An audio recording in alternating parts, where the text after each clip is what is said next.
Hei, Elvis, es saņēmu e-pastu no CSDD par 160 eiro sodu. Vai tie ir krāpnieki?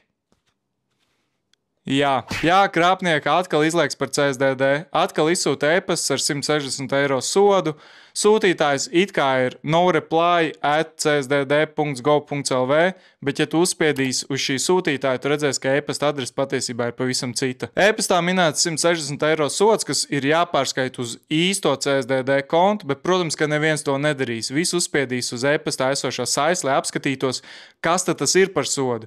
Un tur mums atverās lapa, kur ir ļoti līdzīga īstai CSDD lapai, un poga autentificēties vai autorizēties.